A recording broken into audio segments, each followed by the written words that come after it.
Muy buenos días. Vamos a dar inicio a la sesión del día de hoy. Un muy cordial saludo para los profes, para las maestras, para los rectores, las rectoras que hoy nos acompañan. Esta es una de las últimas sesiones que tenemos en esta primera fase del proyecto concentrado en una de las competencias transversales. Perdón, la competencia comunicativa. El plan es que continuemos después abordando pensamiento y comprensiones humanas. Así está pensado este proyecto. Estamos poniéndonos de acuerdo con la Secretaría de Educación cuándo, cómo va a continuar el proyecto.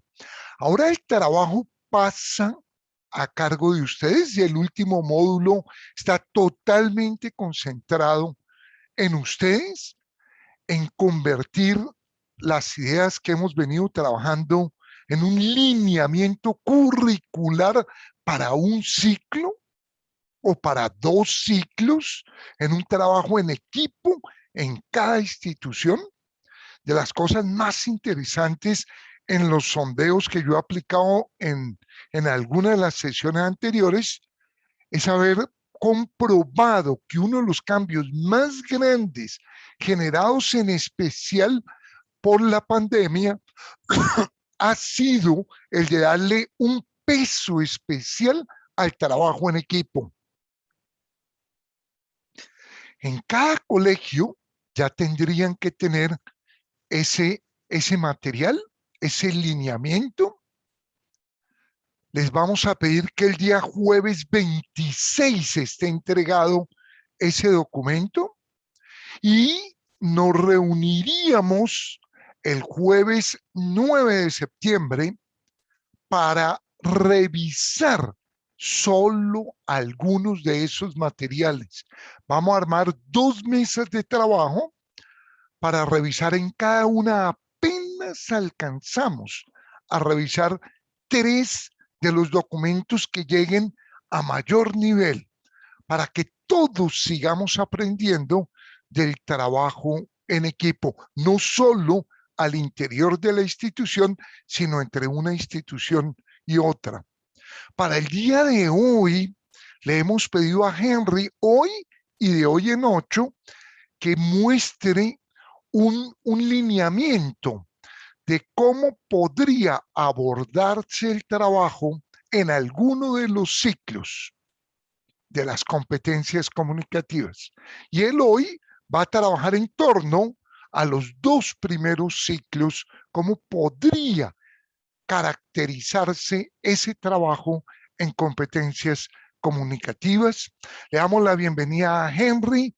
Henry ha trabajado en el Merani hace mucho tiempo, un buen tiempo como alumno, como egresado, como profe, como coordinador del área de competencias comunicativas. Es un gusto, Henry, que hoy nos acompañes.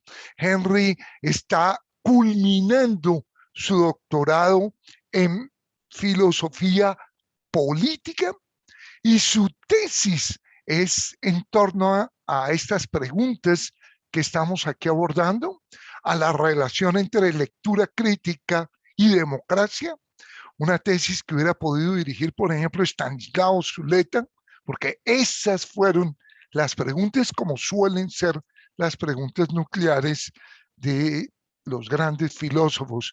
Entonces, bienvenido, Henry. Durante la sesión, como siempre, hay un equipo de profes del Merani contestando cada una de las dudas, inquietudes que quieran plantearnos, sugerencias.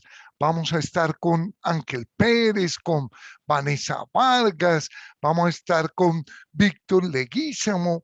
Hay un grupo de personas para ir resolviendo las dudas y también les insistimos en que cualquier profe que no nos haya llenado el formulario que nos solicita la Secretaría de Educación por favor, llénelo y ojalá en este momento yo le pido a Natalia que lo envíe por el chat para que de una, los que no lo han llenado, nos dura unos 3, 4 minutos para llenar este formulario. Les hacemos esa solicitud y los dejamos pues en manos de el coordinador de competencias comunicativas en el Instituto Alberto Merani, Henry San Pedro. Adelante, Henry.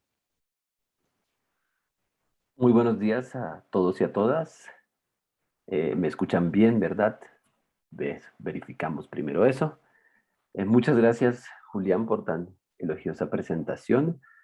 Voy a compartir mi pantalla con ustedes. Y vamos a empezar a trabajar en los ciclos iniciales, en el desarrollo de la competencia comunicativa en los ciclos iniciales. Esta diapositiva que retomo de tal vez la primera presentación que hice para ustedes, que elaboramos junto con el equipo de área para ustedes en este módulo, sintetiza bastante bien, de manera metafórica, si se quiere, las pretensiones de este trabajo. Primero, una idea central, y es que la competencia comunicativa, es una labor de todos, en primer lugar. Y en segundo lugar, en homenaje a Quino, una manera muy sencilla de sintetizar el desarrollo de la lectura crítica, que sería cuando le preguntan a Guille, le dicen a Guille, perdón, es para masticarlo, pero no hay que tragárselo. Y Mafalda le pregunta, ¿el discurso de quién? De esta caricatura se podrían inferir todas las ideas que articulan o que explican el desarrollo de la lectura crítica.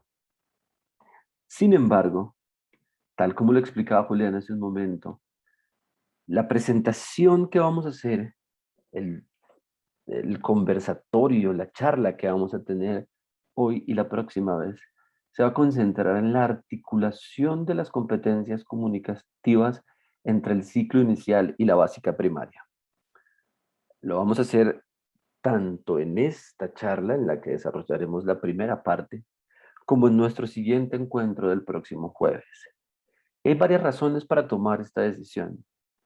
La primera es que nos llamó poderosamente la atención que en sus proyectos de formación situada, como decía ahora Julián, que se van a entregar el próximo 26 de agosto, casi todos los proyectos tomaron la ruta de trabajar los dos primeros niveles de lectura, es decir, la lectura textual y la lectura inferencial.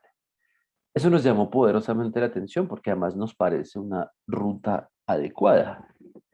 Y en segundo lugar, la segunda razón para tomar esta ruta es que las estadísticas, los estudios, las investigaciones nos siguen mostrando que muchos jóvenes que pasan por el sistema educativo, que cursan hasta grado 11, al culminar sus estudios, no han desarrollado la lectura inferencial.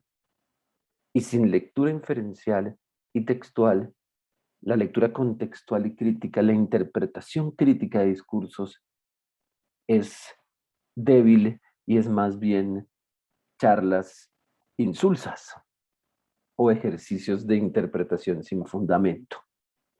Vamos a trabajar entonces en estas dos sesiones la articulación entre esos dos ciclos, entre los niveles de lectura textual e inferencial. Vamos a hacerlo a profundidad, dado que nos preocupa que tal como ustedes y tal como lo revelan sus proyectos de formación situada, que los estudiantes que pasan por el sistema educativo, por la educación básica, no alcancen estos niveles de desarrollo básico. Aquí podemos empezar con una consigna, y la consigna dice, no más decodificadores, queremos lectores. Durante mucho tiempo, nosotros mismos en un paradigma de desarrollo psicolingüístico que ahora voy a retomar y voy a explicar, considerábamos que la lectura era una acción fundamentalmente de decodificación. Es decir, que el lector lo que tenía que hacer era identificar las ideas centrales que están albergadas en los textos. Los lectores, tal como nosotros lo concebimos y en relación con un paradigma sociocultural, van mucho más allá de una concepción como estas. Los lectores son ciudadanos que a través de la lectura llevan a cabo una acción comunicativa y además en esa negociación de sentidos construyen una comunidad. Ese es el paradigma sociocultural que nosotros defendemos y que defendemos también desde la lectura y desde la competencia comunicativa. Es decir, que la lectura es una competencia comunicativa. Ya Ernesto Sábato, en un discurso sobre la educación en América Latina, que les recomiendo muchísimo, en 1978, intuía que se trataba de un trabajo muchísimo más general y muchísimo menos dedicado a la transmisión de información o a contenidos particulares. Él lo que dice es, debe ser considerado educado aquel que detenta un conjunto de elásticos sistemas, fíjense el término, que confieren el dominio, la intuición y la valoración de la realidad. Elásticos sistemas, competencias. Manuel Castells, más recientemente, en 2014, de quien hemos trabajado algunos videos y es un maestro fundamental para entender, por ejemplo, el fenómeno de la lectura en pantallas y de los distintos discursos a los que nos enfrentamos hoy en día, dice que el nuevo reto de la educación es medir el criterio de los estudiantes para seleccionar y usar la información que circula libremente en los medios de comunicación. Fíjense las palabras resaltadas: criterio, selección y uso de la información. Hay algo en lo que insiste mucho el profesor Castells y es la información está libre en Internet y los estudiantes están expuestos a una gran cantidad de información diariamente. La tarea de enseñar a leer y a interpretar discursos es justamente desarrollar el criterio para seleccionar y usar toda esta información. En el marco de la pedagogía dialogante y tal como Julián lo ha explicado en varias de sus charlas, el núcleo, el concepto fundamental que erige esta conversación y este proceso de transformación educativa es el concepto de competencia. Y el concepto de competencia, tal como lo dice la cita que aquí les traigo, exige abordar diversas dimensiones humanas, exige que trabajemos de manera integral la dimensión cognitiva, la dimensión práctica y la dimensión socioafectiva, y que abandonemos el predominio que históricamente le hemos dado a la dimensión cognitiva. Implica además el trabajo en diversos contextos, contextualizar siempre los aprendizajes y la unión de este trabajo en las diversas dimensiones humanas, contextualizado en diversos escenarios, es lo que nos permitirá privilegiar el desarrollo humano, que es el núcleo de la propuesta, competencias para el desarrollo humano. Muy bien, después de esta muy breve introducción, vamos a recordar algunos puntos de partida que son fundamentales para poder entender el marco de referencia en el cual hablaremos de los niveles de la lectura textual y de la lectura inferencial, pero sobre todo de la conexión entre ambas, que es lo que más nos interesa en este encuentro. De hecho, si el tiempo lo permite, y espero que así sea, al final voy a pedirle a Ángela, a Vanessa, a Víctor, que seleccionen alguna de las preguntas que se hagan en el chat y que sea más pertinente para todos. Y que las podamos discutir un poco. Yo les decía en el primer encuentro que tuvimos para definir competencia comunicativa, que si tuviera que quedarme con una sola diapositiva de ese encuentro sería con esta que hoy traigo ante ustedes. ¿Cuál es el propósito de hablar de competencia comunicativa y no de área de lenguaje, área de español, área de literatura, área de lengua castellana? el propósito es entender que cuando hablamos de comunicación, cuando hablamos de desarrollar en los estudiantes la competencia comunicativa, estamos hablando de un aprendizaje con H intermedia, como tratamos de usarlo nosotros para hablar de un aprendizaje humano y social que tiene todas las características del concepto de competencia desde el desarrollo humano. Es decir, que es integral, que es general, que es flexible, que está contextualizado y que se desarrolla según niveles de dominio. Es una competencia por eso. ¿Y a qué se refiere? A la interacción social que nosotros desarrollamos en diversos contextos con múltiples intenciones y por medio de diversos sistemas de signos. A lo que hacemos cotidianamente, al uso de sistemas de signos para comunicarnos. Una diferencia estructural entre un enfoque como este, que enfatiza en distintas intencionalidades, distintos sistemas de signos y diversos contextos, y que además pone el foco en la interacción humana, es que ya no nos vamos a enfocar en la lengua y en sus reglas, en lo que Chomsky denominó la competencia gramatical, sino que vamos a ir más allá de ella. Y en vez de concentrarnos en la lengua y sus reglas, nos concentramos en el habla, en el uso de esa lengua, en las consecuencias de usar esa lengua y en la manera en la que se proyecta, no solamente en el discurso verbal articulado, sino en múltiples tipos de discursos. Esta competencia se expresa a través del lenguaje verbal articulado. Y esto que parece en principio una reflexión tan teórica, se puede expresar de manera relativamente sencilla en una idea. Cuando un estudiante ha desarrollado la competencia comunicativa, puede desarrollar una idea central para responder una pregunta por medio de un texto argumentativo corto y además puede someter esa idea a debate público. Así podríamos sintetizar el propósito final de la competencia comunicativa, al menos en la educación básica. Y para responder esa pregunta, el estudiante bien puede recurrir o debería recurrir a diversas fuentes de información, incluso fuentes de información contrapuestas. Eso es deseable, que tengan ideas contrarias. Este punto de llegada, que sería el núcleo de la lectura crítica, no sería posible sin antes recorrer unos niveles de desarrollo de la lectura que van desde la lectura textual hasta la inferencial. Esa pregunta que el estudiante puede resolver o responder en su último ciclo de escolaridad puede ser de cualquier disciplina, de ciencias naturales, de ciencias sociales, de artes, de matemáticas, de educación física.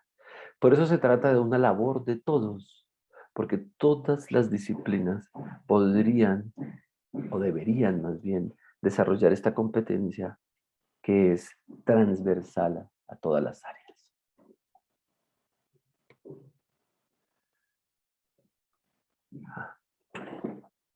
La lectura, entonces, hace parte de unos ámbitos en los que se expresa la competencia comunicativa.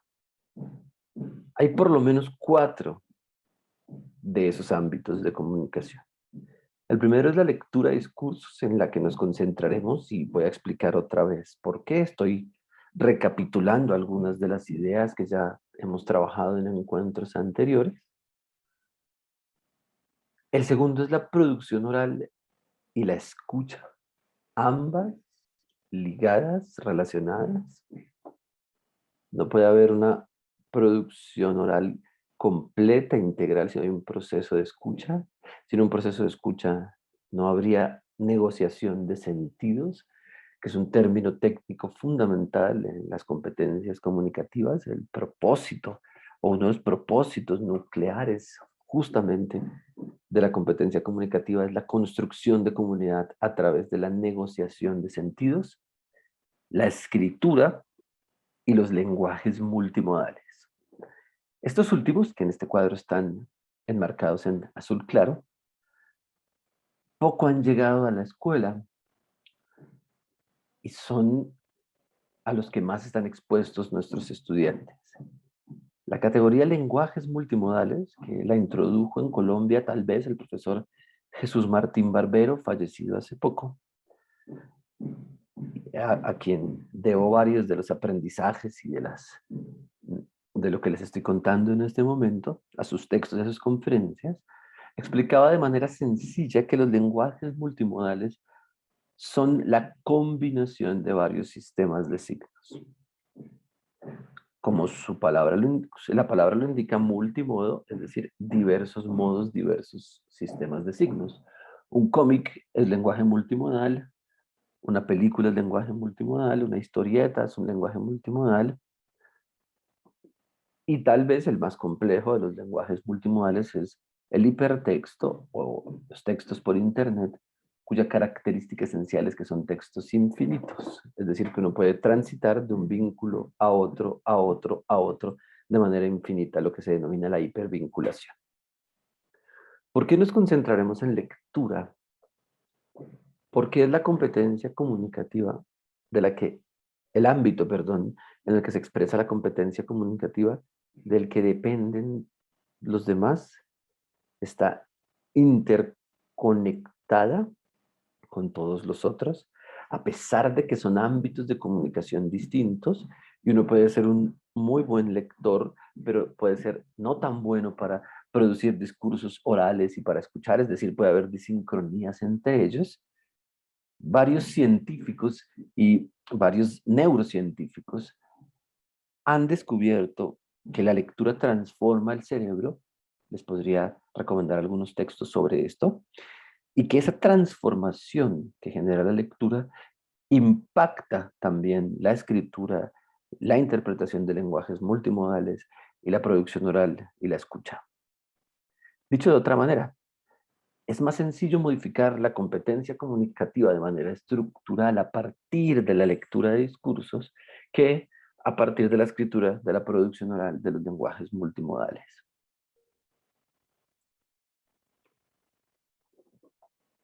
¿En qué tipo de lectura nos concentraremos? En algo que es fundamental y que es el eje de otro de los ejes de la transformación curricular que aquí proponemos, en la lectura de discursos, no solo de textos. El equipo de Theun Van Dijk define el discurso como todo aquel enramado de signos que cumple con tres características. Uno, usa un lenguaje o sistema de representación comprensible. Dos, hay una intención o un propósito comunicativo. Y tres, permite una interacción con un lector o intérprete. Son discursos los libros y los textos escritos, pero también es un discurso la publicidad. También es un discurso el cómic. También es un discurso, y además, como yo les digo a mis estudiantes, de aquellos discursos que habría que mostrarle a los marcianos si alguna vez llegan a la Tierra con la idea de destruir el planeta, habría que mostrarles el discurso de la natación artística o de la gimnasia rítmica, por ejemplo. Allí hay unos lenguajes, allí hay unas formas de representación, hay unas intenciones y hay una interacción con unos intérpretes, incluso hay una evaluación, hay una calificación con base en unos criterios de estos discursos, ¿no? Algo muy interesante en el fútbol, que es tal vez el deporte más popular del mundo, es que ahora dentro de los cuerpos técnicos hay unos encargados de la parte técnica que hacen cosas como tomar escenas completas de el juego, situaciones de juego, como lo llaman ellos, que luego son analizadas por los jugadores con bastante calma y hacen toda una interpretación de ese discurso de juego y de los movimientos de los jugadores. Entonces todos mediamos la interpretación de discursos. Todos, absolutamente todos. los profesores, los que participamos del proceso educativo, mediamos la interpretación de discursos. No es una labor solamente de los profes del área de lenguaje o de español. Aquí va mi primera recomendación, o una de las recomendaciones en las que más quisiera insistir hoy. Es una profesora que se llama Marianne Wolf. Ella es neurocientífica. Ella escribió un libro que se llama Lector vuelve a casa. Miren el subtítulo, cómo afecta a nuestro cerebro la lectura de pantallas. Y en este caso y en este título, la palabra afecta tiene un significado neutro, es decir, no es cómo la afecta negativamente, sino qué ganamos y qué perdemos con la lectura en pantallas y con la lectura de múltiples discursos en pantallas. En su introducción ella nos dice, en nuestra casi total transición a una cultura digital, estamos cambiando de forma insospechada lo que serían las eventuales consecuencias colaterales de la mayor explosión de creatividad, invención y descubrimiento de nuestra historia, es decir, la escritura y el proceso de alfabetización.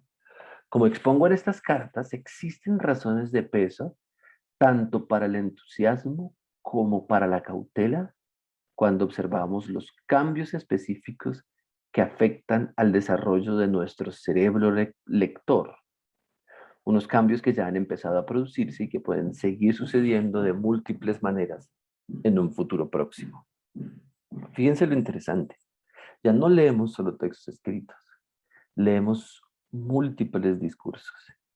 Y esa lectura e interpretación de esos múltiples discursos implica unos cambios dentro de la lógica social y también dentro del desarrollo cerebral que apenas están viéndose y que apenas están eh, siendo trabajadas sus consecuencias. Si es así, ¿por qué algunas escuelas se siguen ocupando de una única forma de leer? ¿Por qué no podemos dar el salto hacia la comprensión e interpretación del sentido de distintos tipos de discursos? Para poder hacerlo, debemos tratar de entender que la lectura como uno de los ámbitos de comunicación, uno de los ámbitos en los que se expresa la competencia comunicativa es justamente eso, una acción comunicativa, no una acción psicológica ni una acción lingüística, sino una acción sociocultural, una acción comunicativa, como lo diría Jürgen Habermas. Muy bien, apenas estamos en la recapitulación y en todo el marco, recordando los pilares de la reflexión que hemos construido hasta ahora. El siguiente punto que es fundamental es entender los enfoques sobre la comprensión lectora. Vean, la pregunta fundamental, ahora que Julián hablaba de la tesis de grado y de lo que estoy trabajando en mis estudios, la pregunta fundamental es, para mí, es, ¿qué es leer mejor? Cuando decimos que alguien lee mejor, y no lo pongo en términos comparativos o competitivos entre dos estudiantes o entre usted y yo, sino cuando uno se dice a sí mismo, yo creo que estoy leyendo mejor, yo creo que comprendo más, ¿a qué nos referimos? ¿A qué es a lo que se refiere alguien cuando dice que ha mejorado sus procesos de comprensión lectora? ¿Qué es eso de comprender lo que leemos e interpretamos? A eso nos vamos a referir hoy en los ciclos iniciales. Pero es muy importante tener en cuenta que en la historia han existido tres formas de aproximación a ese fenómeno de la lectura. La primera forma de aproximación, y quizás en orden cronológico, la mejor manera de presentarlo sería así como está aquí al lado derecho de mi pantalla, es primero un enfoque lingüístico, segundo un enfoque psicolingüístico y por último un enfoque sociocultural o sociolingüístico. En el enfoque lingüístico, el sentido, la construcción del sentido, lo que llamamos comprensión, cuando alguien dice, ah, sí, ahora sí, entendí o comprendí, depende del texto y está alojado en él. Es aquí donde habría decodificadores. Acuérdense que al principio de esta presentación yo les decía, no más decodificadores, hablemos de lectores. En esta primera concepción, el sentido depende del texto y está alojado en él. Y uno lo que tendría que hacer simplemente es extraer el significado. En una segunda concepción o concepción psicolingüística que apareció de manera posterior, se acepta que el sentido no solamente depende del texto, sino del interlocutor y el conocimiento que tenga él, es decir, que interlocutores con un mayor acervo cultural, con una mejor disposición psicológica, tenderán a tener mejores procesos de comprensión. Y en una perspectiva sociocultural, que es la que nosotros defendemos, el sentido, la comprensión lectora, se elabora en una compleja interacción entre el discurso, el interlocutor y el contexto, en una interrelación entre los tres, en la que los tres tienen un peso muy alto. No es que el paradigma sociocultural contradiga al psicolingüístico y que el psicolingüístico contradiga al lingüístico. Por el contrario, uno toma lo mejor del anterior y de hecho lo que hace es ampliarlo. Como vamos a ver en el ejemplo que voy a trabajar hoy sobre la lectura textual, es necesario trabajar el enfoque psicolingüístico y verificar procesos de lectura desde el punto de vista individual antes de ampliar a una perspectiva sociocultural de la lectura, como les voy a explicar muy bien. Es decir, no se trata de paradigmas en los que uno supera al otro, sino que coexisten. Lo que pasa es que el sociocultural toma lo mejor de los otros dos, del psicolingüístico y del lingüístico, y lo amplía a diversas perspectivas. Este enfoque sociocultural del desarrollo de la lectura y de la competencia tiene por lo menos cuatro aportes fundamentales. El primero es que hay un origen social en los saberes del lector y del autor, es decir, de nuevo, que la lectura es un aprendizaje social y que por lo tanto se transforma, cambia de acuerdo con los contextos sociales o el contexto social en el que estemos. El segundo es que toda acción comunicativa pone en juego distintas visiones de mundo, ideologías, la del lector, la de los autores o el lugar de enunciación, la del contexto social en el que se emitió el discurso. Hay un diálogo entre diversas ideologías y visiones de mundo. La tercera es que es la interacción entre todos esos contextos lo que produce el sentido de los discursos. Y la cuarta es que la lectura va más allá de los textos escritos y se refiere fundamentalmente al discurso.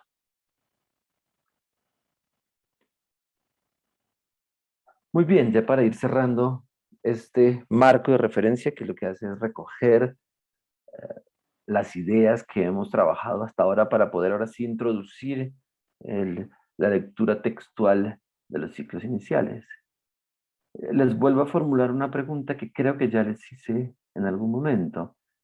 ¿Qué tanto trabajamos desde una visión sociocultural del desarrollo de la competencia comunicativa? ¿Qué tanto seguimos anclados a una visión psicolingüística y funcionalista?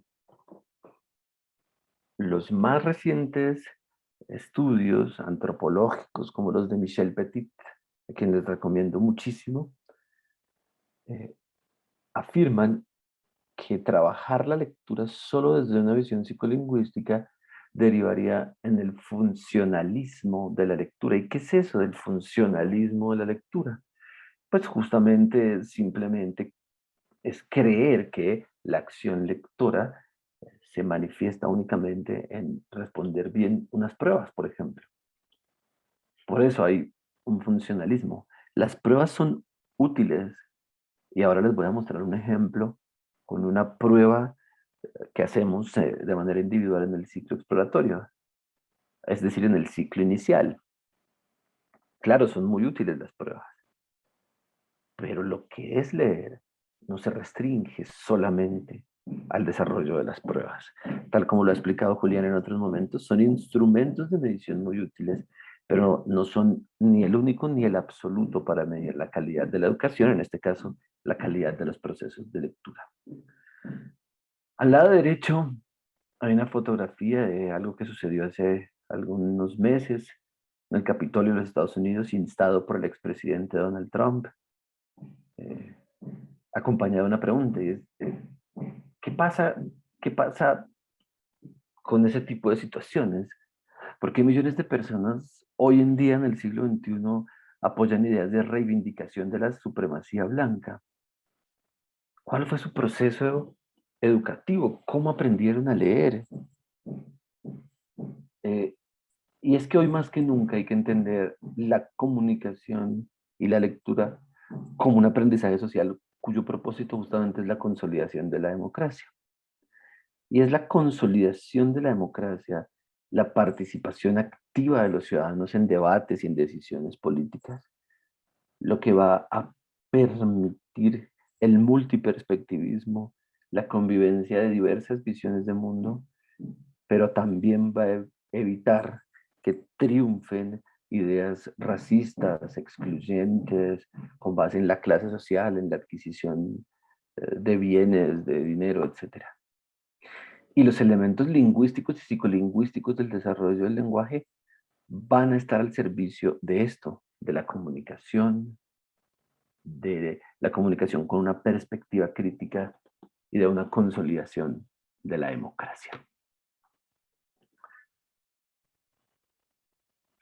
Entonces, desde una perspectiva sociocultural y retomando las ideas del filósofo Hans Georg Gadamer cuando planteó el término círculo hermenéutico, hablamos por lo menos de dos grandes procesos lectores. El primero de ellos se denomina comprensión, que es el que está en amarillo aquí en el cuadro, y el segundo de ellos se denomina interpretación. Aunque como se trata de un círculo, todo el tiempo estamos haciendo un recorrido entre la comprensión y la interpretación, es deseable que en la educación básica, inicial y primaria se enfatice en la comprensión y que en la educación básica secundaria se enfatice en la interpretación. Comprender sin interpretar, y lo dice Gadamer todo el tiempo, es opinión sin fundamento. Por lo tanto, a lo que nos vamos a dedicar es saber qué es eso de la comprensión. ¿Y qué es la comprensión?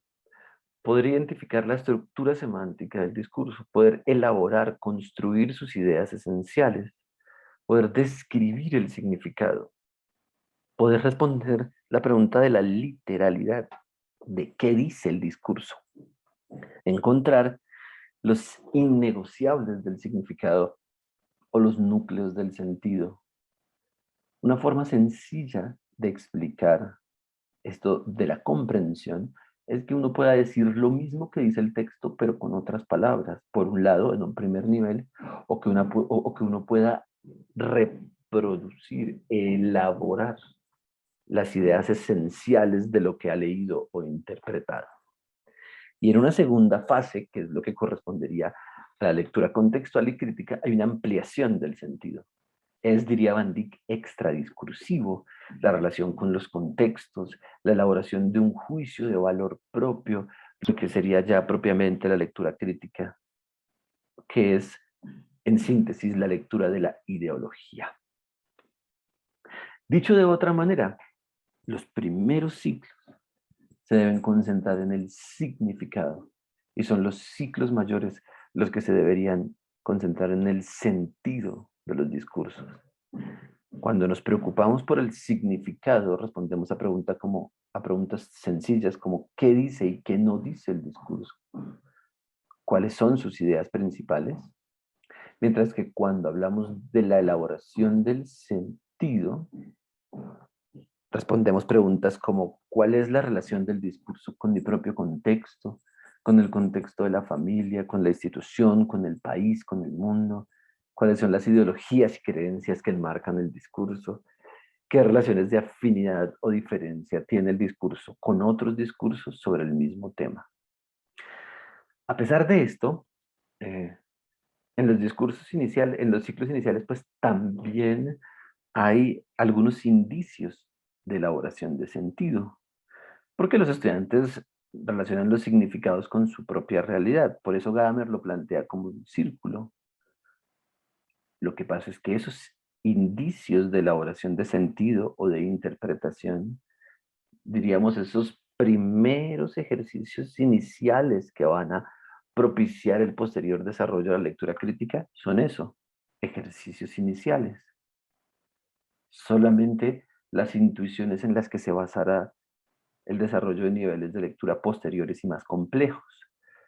Pero no es deseable ni posible por su edad de desarrollo que un estudiante de básica primaria lea críticamente. No es deseable ni posible para su nivel de desarrollo que un estudiante del ciclo inicial o de los ciclos iniciales lea contextualmente. Eso es propio de la adolescencia. Está fuera de la noción de ciclo y de la actividad rectora de estos estudiantes en estas etapas de desarrollo. Por eso nos vamos a concentrar entonces en el significado y en cómo es que los estudiantes elaboran, porque eso también se elabora, reconstruyen los significados de los discursos.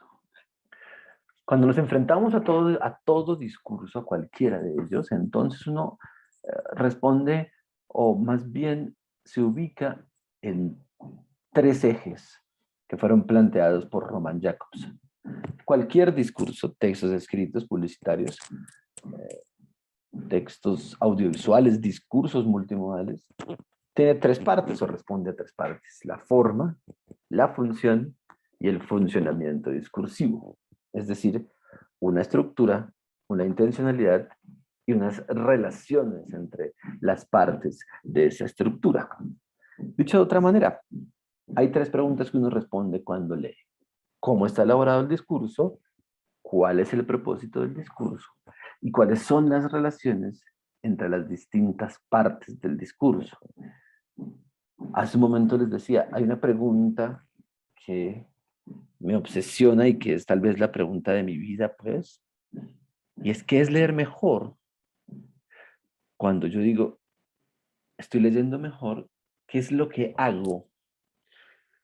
Una primera respuesta es: respondo de manera más compleja cada vez a estas preguntas, que aunque son tres, pueden subdividirse y pensarse en cinco preguntas que uno hace en todo proceso de comprensión, y que la idea en el proceso escolar es que a medida que pasa el tiempo, las pueda responder de manera más compleja. La primera pregunta es: ¿qué dice el discurso que está ubicado en el plano textual sobre su funcionamiento? La segunda pregunta es: ¿quién habla en el discurso? Su intencionalidad, su funcionalidad. La tercera pregunta es: ¿por qué y para qué fue elaborado el discurso? Que también es una pregunta de intencionalidad. La cuarta es: ¿cómo está elaborado? ¿Cuál es su estructura? Y la quinta es una pregunta por el dónde. Así como en algún momento Julián ha insistido en que la pregunta curricular de a quién enseñar ha sido subvalorada, la pregunta por el dónde fue elaborado el discurso también ha sido subvalorada, porque el contexto social, la relación con el contexto social del discurso ha tenido un menor desarrollo en las escuelas. Leer mejor entonces es, de cierta manera, responder estas mismas preguntas cada vez de manera más compleja, involucrando diversos y múltiples elementos. Muy bien. Reconocemos entonces nosotros cuatro niveles de lectura. Esos cuatro niveles de lectura, de los que nos detendremos hoy y la próxima vez en la relación entre los dos primeros, que están en la parte superior de la pantalla, que son la base de los procesos de significado.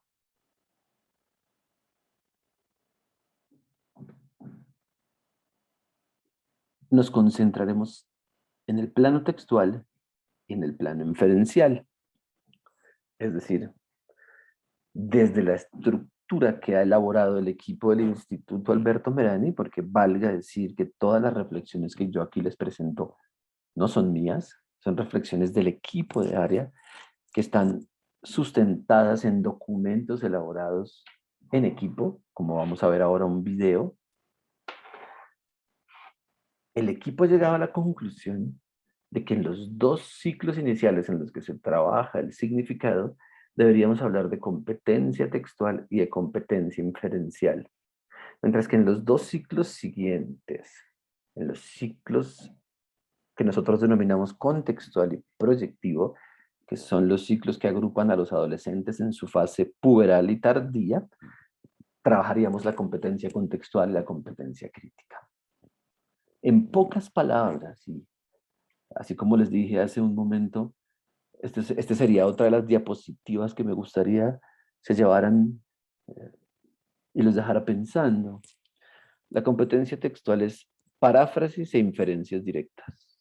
¿Qué es eso? Ya vamos a ver. ¿Cómo se desarrollan? Ya vamos a ver. Esta es la pregunta de hoy. Mientras la competencia inferencial es elaborar estructuras semánticas. ¿Qué significa eso y cómo se hace? Ya vamos a ver. Se trata de las ideas principales y la intención comunicativa de los discursos organizadas en un determinado esquema de representación. Sin esas dos competencias iniciales, la lectura contextual y la lectura crítica son ejercicios sin fundamento, basados más bien en opiniones que en una verdadera lectura de la estructura textual. 2 de cada 100 estudiantes del sistema educativo colombiano pueden realizar ejercicios críticos de lectura. Y además, un alto porcentaje también, después de pasar por todo el sistema educativo, no puede realizar estructura semántica. Por eso decíamos que está muy bien que los proyectos de formación situada que los maestros están planteando en sus distintas instituciones educativas se concentren en estos dos primeros niveles de lectura, porque mientras no estén subsanadas las dificultades en el plano textual e inferencial de la lectura, pues ni hablar de lo contextual y de lo crítico. Además, hemos visto algunos proyectos, no en este caso, que hablan del desarrollo de la lectura crítica en estudiantes de la primera infancia. Repito nuevamente, ¿será adecuado para la edad de desarrollo en la que están estos chicos que apenas inician su etapa escolar desarrollar la lectura crítica, hacer intertextualidad, leer ideologías, no en todo el sentido de la palabra?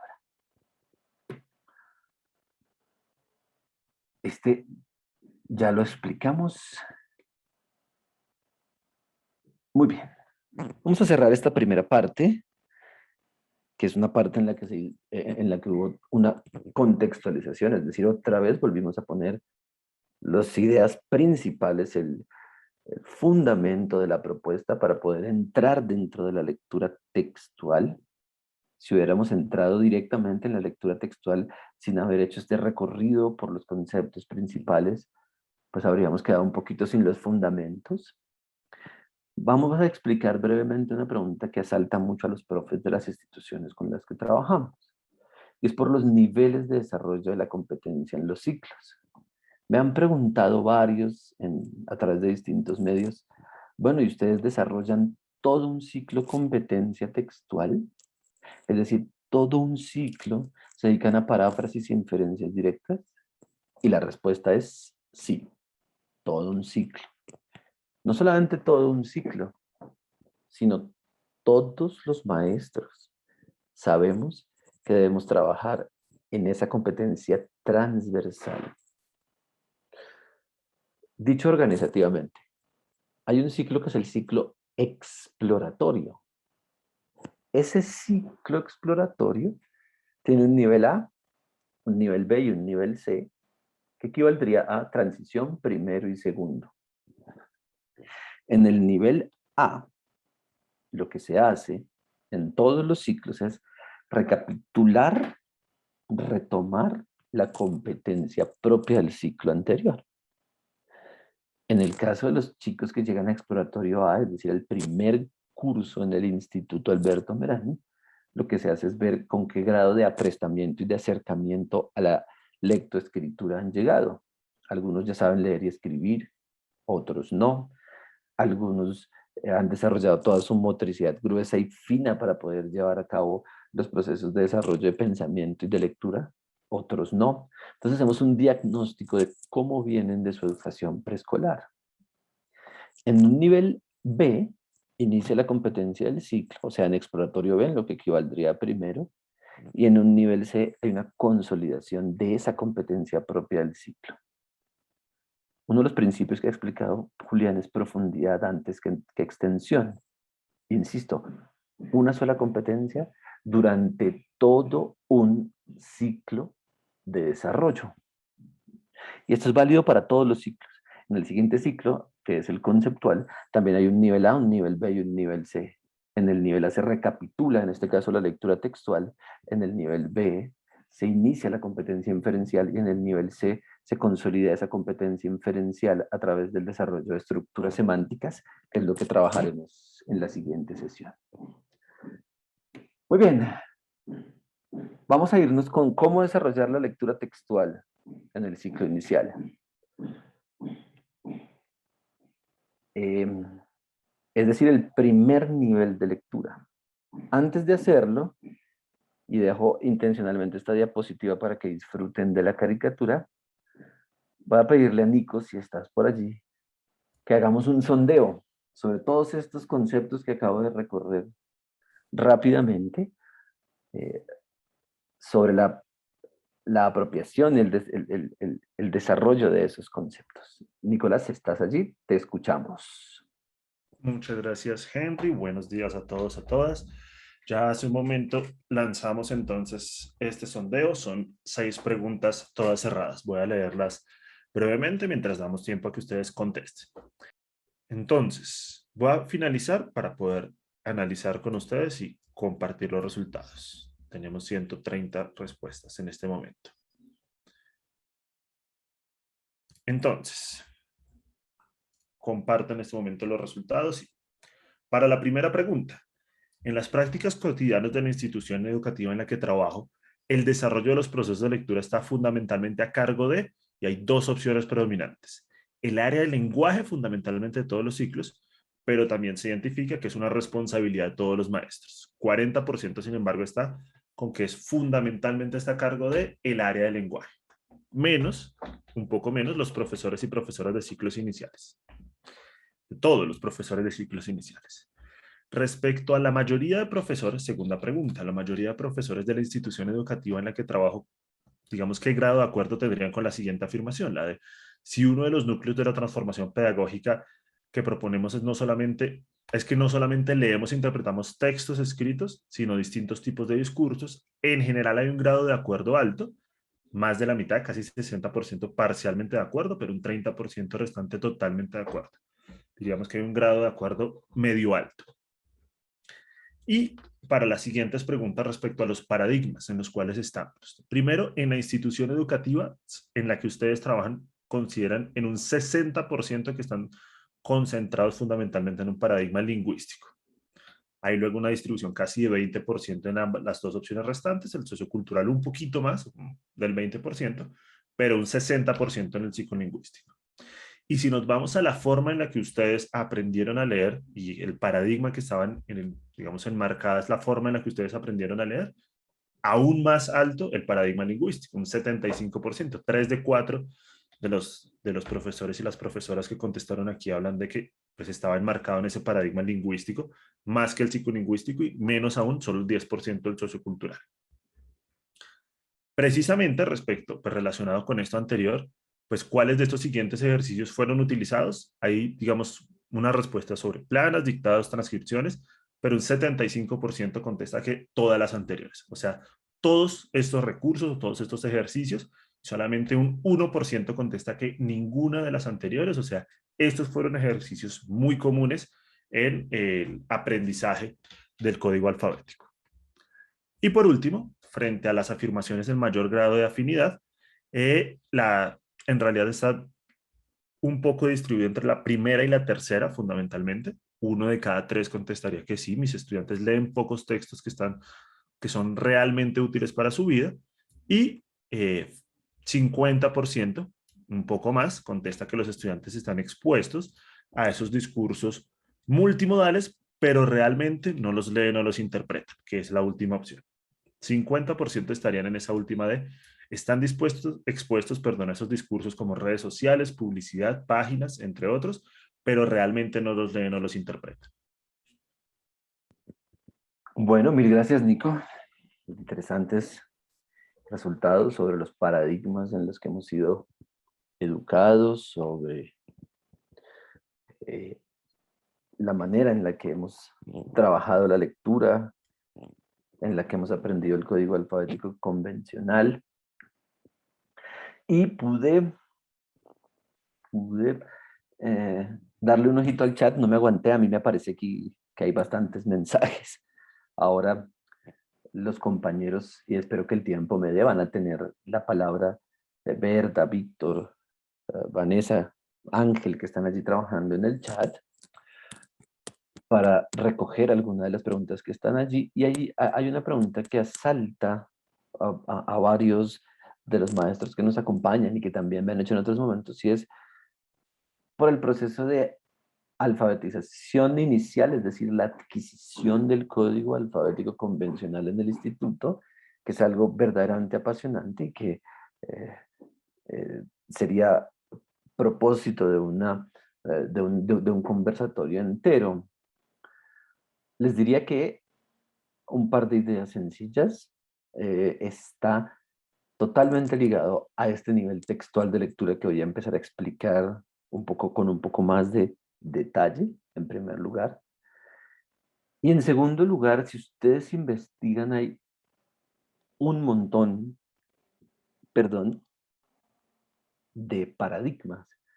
Hay un paradigma para aprender el código alfabético convencional, hay uno que se llama el método global, hay uno que se denomina método ecléctico, hay un paradigma que se denomina el paradigma silábico, hay otro paradigma que se... Bueno.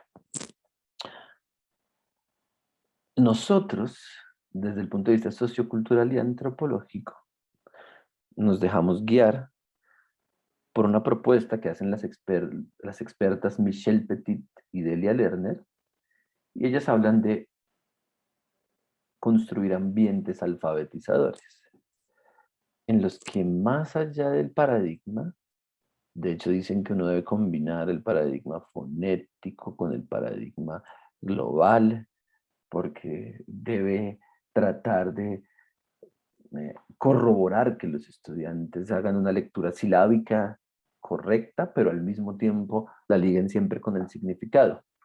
Pero el punto de ellas es que más allá del paradigma sobre el que nos paremos para desarrollar el código alfabético convencional, es deseable que siempre sea desde la necesidad comunicativa de los estudiantes, y es a eso a lo que llaman un ambiente alfabetizador. Es decir, que no se trate de la imposición del código, que no se, tal como lo dice aquí de manera jocosa Aquino, en la caricatura que lleva aquí bastante tiempo, en el que la profesora dice: mi mamá me ama y mi mamá me mima, como decían las cartillas de escritura de hace un buen tiempo, y Mafalda le dice: usted tiene una excelente mamá y ahora por favor enséñenos cosas realmente importantes. Que no sea de esa manera, sino que los estudiantes sientan la necesidad de aprender y desarrollar el código alfabético. Entonces, las profesoras y los profesores a cargo de esta responsabilidad hacen cosas como que los estudiantes primero inventen un código propio. Y hay código animal, código monstruo, código astronauta. Y con ese código propio en el que ellos inventan sus propios símbolos y luego tienen que ir a descifrar los símbolos y se comunican a través de ese código, entienden que esto del lenguaje verbal articulado responde a una necesidad de comunicación. Y una vez comprenden eso, ingresan en el mundo de la cultura escrita de manera muchísimo más libre y desde la necesidad, no desde la imposición. Eso para empezar. Pero además, siempre está articulado a que puedan realizar estas 3 operaciones lectoras que son los componentes de la competencia en este nivel de desarrollo. El orden lineal del discurso, la tematización o unidad discursiva y el desarrollo de inferencias directas. Un estudiante del nivel transición, primero y segundo, según la nominación institucional, recuerden que ustedes están elaborando sus propias ideas para sus ciclos, para cómo nombrarlos. Bueno, desde la nominación institucional, un estudiante que está en esta edad de desarrollo, en estos niveles de desarrollo, debe desarrollar estos tres componentes de la competencia. ¿Cómo se caracterizan estos tres componentes de la competencia? Miren, aquí está la maestra Michelle Petit, perdón, la maestra Emilia Ferreiro, ella es argentina. Ella trabaja junto a Delia Lerner los procesos de alfabetización. Y aquí hay una cita que ella hace justamente sobre el tema de cómo debemos resignificar la alfabetización en los países de América Latina. Fíjense, particularmente en nuestros países empobrecidos y especialmente en los sectores más pobres de nuestros países, los objetivos de la alfabetización deben ser más ambiciosos. Si los niños crecen en comunidades analfabetas y la escuela no les introduce la lengua escrita en toda su complejidad, es decir, con todas las aristas que estamos poniendo aquí sobre la mesa, tal vez lleguen a alcanzar esos mínimos de alfabetización que les permita seguir instrucciones escritas y aumentar su productividad en una fábrica, pero no estaremos formando ciudadanos para este presente ni para el futuro próximo. Muy en la línea de lo que Julián explicaba hace algún tiempo y muy desde el paradigma sociocultural. Hay que alfabetizarse para leer lo que otros producen o producirán, pero también para que la capacidad de decir por escrito esté más democráticamente distribuida, fíjense. Alguien que puede poner en papel sus propias palabras es alguien que no tiene miedo a hablar en voz alta, dice la maestra. Muy bien, entonces estamos en el ciclo exploratorio, las mismas preguntas sencillas, cuya respuesta para este ciclo son igualmente respuestas sencillas, pero mágicas para los niños. Esto que para nosotros que somos adultos y que hemos pasado por distintos niveles de la escolaridad puede ser algo sencillo, en realidad para los niños es un proceso de comprensión bastante complejo. Primero, ¿qué dice el discurso? Es decir, poder parafrasear su sentido.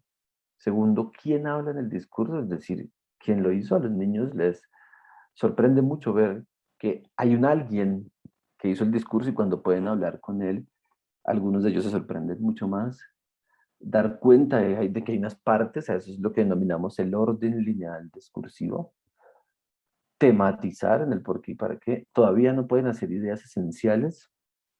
Yo he visto que hay escuelas en las que se le dice a un niño de primero, de segundo de primaria que escriba las ideas centrales, que elabore resúmenes. No es posible que un niño de esta de desarrollo aún todavía llegue a elaborar un resumen, un mapa conceptual, todavía no. Está identificando los temas principales y profundizar en algún aspecto de esos temas principales del texto y ya puede saber un cuándo, ya puede responder de manera sencilla el cuándo, al menos pensar si el texto es de hace mucho tiempo, reciente, si fue producido en qué lugar del mundo. Puesto en términos de la forma, de la función y del funcionamiento, la competencia textual de este ciclo inicial lo que hace es reconocer que existe lo que debe hacer el niño en el orden lineal del discurso es, por ejemplo, reconocer que existe una secuencia de ideas lineal, que esas ideas están unas tras otras y que eso es lo que nos permite comprender el por qué y el para qué. Es un ejercicio de comprensión compleja para los niños de esta edad de desarrollo, contarnos qué pasó primero y qué pasó después. Entender que para que pase una cosa, primero debió pasar otra y establecer una hilación, una relación de continuidad entre esos sucesos dentro de un discurso. A eso es lo que denominamos orden lineal. Además, ver que hay un tema principal. Y por último, en cuanto al funcionamiento, lo que denominamos inferencias directas.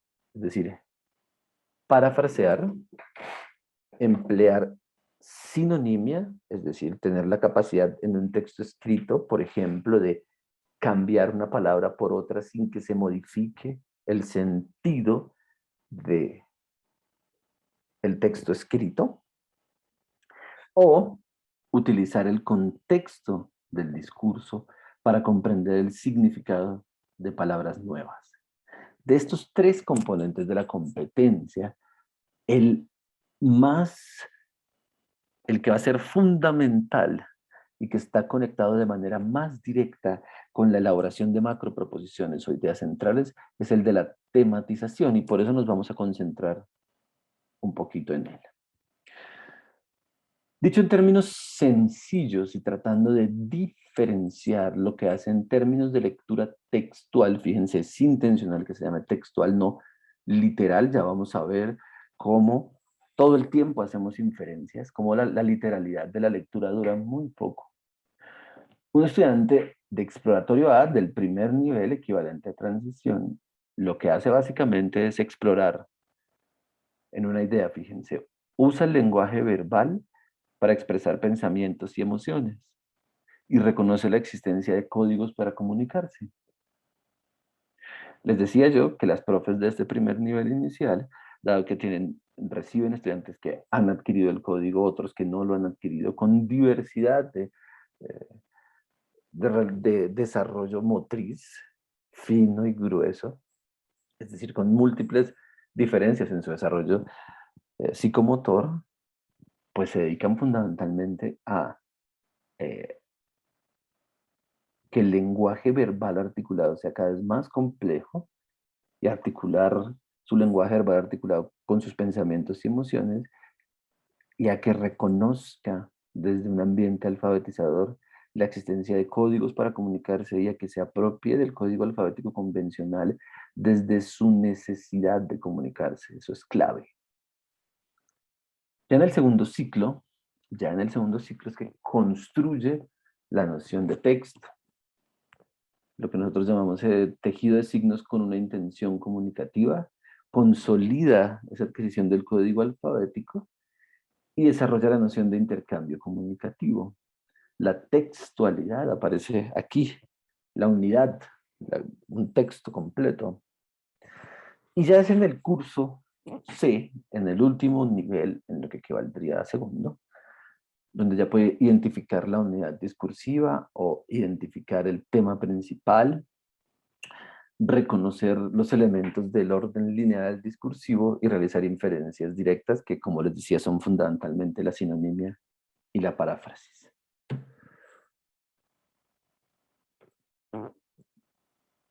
Veamos este ejemplo sencillo.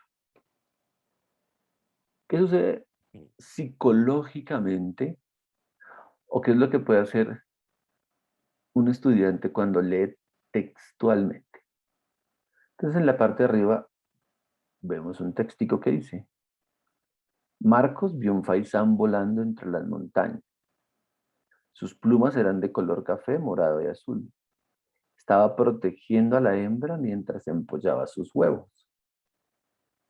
Este estudiante puede llegar a hacer inferencias como que el faisán es un ave, y después, aunque en ningún momento lo dice explícitamente, y después de hacer un proceso sencillo de reflexión, de una primera metacognición, él dice que las palabras que le ayudaron a encontrar el significado de faisán fueron volando, plumas y huevos. Dicho de otra forma, hace una inferencia directa, y es que si vuela, si tiene plumas y si pone huevos, el faisán es un ave, aunque el texto no lo diga explícitamente. Esos son los tipos de relaciones, esas son las inferencias directas que puede y debería lograr hacer un estudiante en esta fase de desarrollo. Otras preguntas que se hace, que haría un estudiante. Un texto sencillo: admirar las cataratas, la caída de una corriente de agua es muy bonito. Igual que en el caso anterior, preguntarse si hay algunas palabras que me pueden ayudar a inferir qué es una catarata.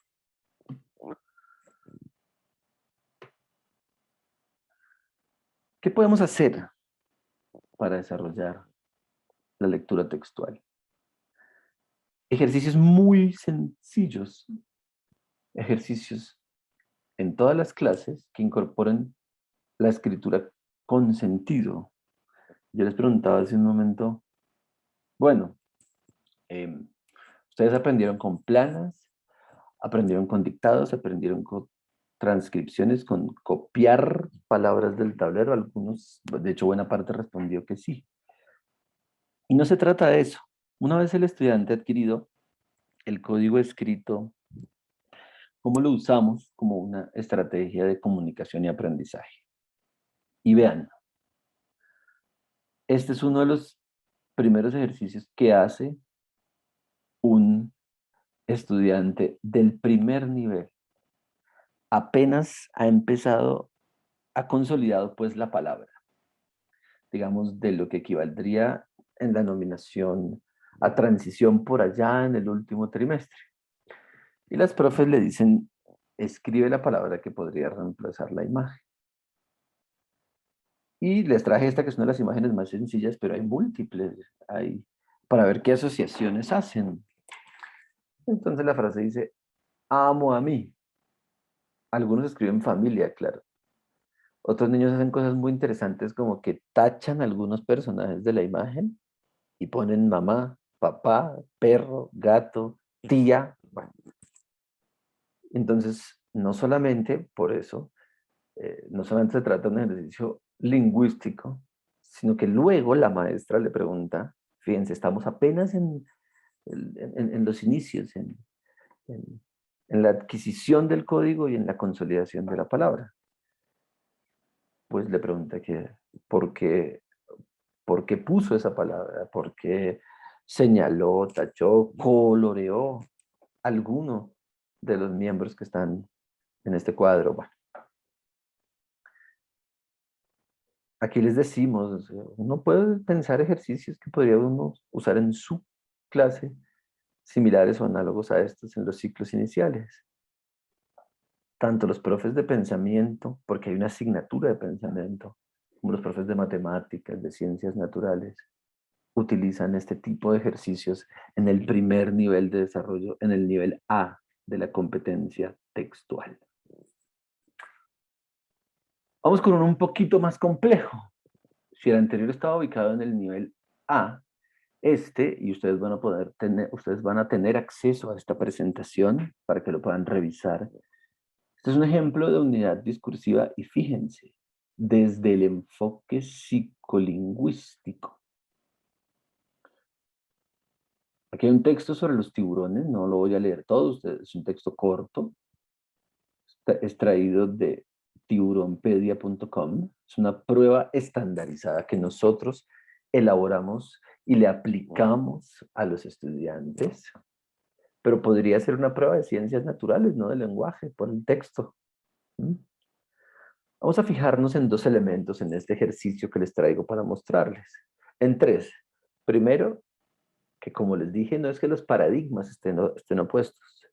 Este es un ejercicio ubicado, enfocado, un ejercicio de lectura enfocado en el paradigma psicolingüístico para desarrollar la operación lectora de la tematización. Y es muy útil y es muy necesario. Eso es lo primero. Lo segundo, nosotros al aplicar las pruebas, lo que hicimos fue ver cuáles son las razones por las que los estudiantes, cuando hacemos una pregunta de comprensión, descartan o seleccionan alguna de las afirmaciones. Eso fue muy interesante. Recuerden que la pregunta es que es leer mejor, insisto, y la palabra mejor allí puede ser polémica, pero es simplemente que es leer de manera más compleja. ¿Cómo sabe uno que está leyendo de manera más compleja? Entonces me va a permitir que veamos el primer párrafo del texto solamente. Y el primer párrafo del texto dice, los tiburones son unos de los animales marinos más extraordinarios. Han habitado nuestro planeta por más de 450 millones de años. Esto significa que son más viejos que los dinosaurios. Los tiburones no necesitan salir a la superficie a buscar aire. Esto se debe a que los tiburones son peces y como cualquier otro pez, tienen branquias y agallas que les permiten respirar bajo el agua. Así sigue el texto, es un texto corto. Como les dije, no lo voy a leer todo, pero quiero que vean el tipo de pregunta y de nuevo la razón por la que los estudiantes seleccionan ciertas o descartan ciertas respuestas, la operación lectora que los estudiantes podrían hacer. Entonces les pregunta, una de las siguientes preguntas te podría ayudar a buscar información adicional sobre el tema central del texto. Fíjense, todavía no es la idea nuclear, todavía no es la idea central, no es la macroproposición, es identificar el tema principal.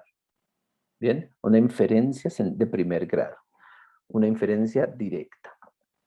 Y las opciones son, ¿cuál es la ballena más grande que existe? ¿Cuál es el nombre del tiburón más pequeño que existe? ¿Cuántas sílabas tiene la palabra tiburón? ¿O cómo nacen las crías de los tiburones? ¿Qué hacen los estudiantes? ¿Por qué seleccionan una y no otra? Hicimos grupos focales y les preguntamos en esos grupos focales, después de leer el texto y después de ver cómo lo comprendían, cómo analizaban las opciones de respuesta para ver cuáles eran sus procesos de comprensión. Entonces, vamos a revisar el ejercicio y recordemos que lo que les pedimos es que los estudiantes puedan elegir una pregunta que sea pertinente para ampliar el tema de la lectura. Miren, en la opción A, Juan, que dice, ¿cuál es la ballena más grande que existe? Los chicos decían, no, esa no es porque se aparta del tema del texto. No hay referencia a ballenas en el texto y no ampliaría de ningún modo el asunto. Es decir, en sus propias palabras se sale del tema. Para la opción B, ¿cuál es el nombre del tiburón más pequeño que existe? La razón por la que la descartan, porque apunta a información totalmente particular. La opción C, ¿cuántas sílabas tiene la palabra tiburón? Dicen ellos, es información particular, obviamente insustancial, es una palabra que nosotros usamos para interpretar las respuestas de ellos, que no está relacionada ni con el título ni con el tema principal del texto. Mientras que la opción D, sobre cómo nacen las crías de los tiburones, sí guarda relación temática con la lectura y sí permitiría ampliar el conocimiento sobre el tema. Es decir, la opción que responde a la pregunta de buscar información adicional sobre el tema central del texto es únicamente la opción de cómo nacen las crías de los tiburones. Las demás pueden ser descartadas porque en relación con el sentido del texto no responden a la pregunta. Ojo a este ejercicio, que como les digo, insisto, es un ejercicio psicolingüístico apropiado para entender qué es esto de la unidad discursiva de la tematización, que es uno de los componentes de lectura más importantes en esta edad de desarrollo. Este ejercicio se puede hacer con caricaturas, se puede hacer con imágenes, se puede hacer con fragmentos de películas. De hecho, ya hay una prueba, Saber Tercero, que utiliza fragmentos de la película Up, muy interesante, o sea, fotogramas impresos, y les dice a los chicos, estas fotos son de la película Up, y les hace preguntas similares a estas con base en el contenido de ese discurso. ¿Qué es preocupante y qué deberíamos pensar? Hay un porcentaje muy alto de estudiantes, insisto, que están en la educación secundaria y que no han consolidado este proceso de comprensión que está aquí. Este diálogo interno, que además desde nuestra perspectiva debe después transformarse también en un diálogo externo, porque esto se puede compartir con otros para poder identificar información esencial, descartar, saber cuando una pregunta responde o una respuesta responde o no a lo que se pregunta. Bueno, les preguntamos con este ejemplo sencillo que les ponemos aquí, ¿cómo podrían ustedes pensar un ejercicio similar de acuerdo con su asignatura, con lecturas que sean propias de su disciplina para una clase en este nivel de desarrollo? Ahora, si nos quedáramos solamente en pruebas de este tipo, estaríamos bajo un paradigma psicolingüístico.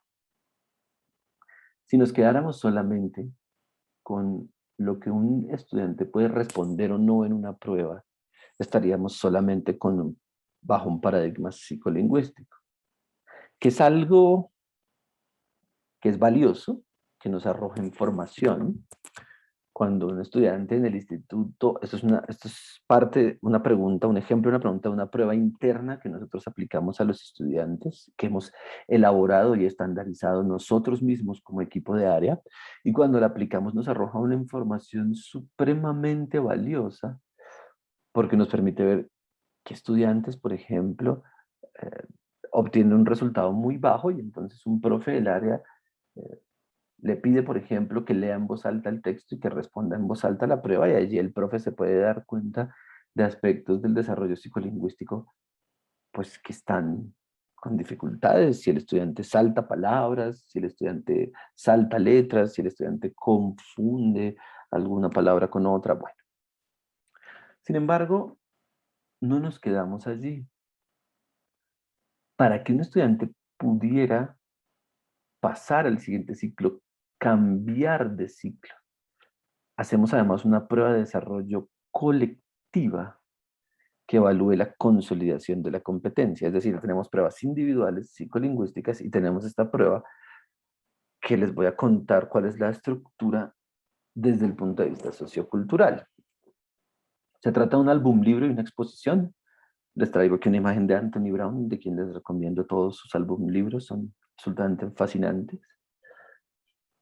Y lo que les pedimos es que en conjunto con dos de sus compañeros, fíjense, es un ejercicio colectivo, y con la mediación del profesor o profesora de competencia textual, convierta un cuento, o sea, un texto escrito que nosotros seleccionamos para él, en un libro álbum de 10 imágenes y de 10 oraciones, de tal forma que se conserve el sentido del texto escrito.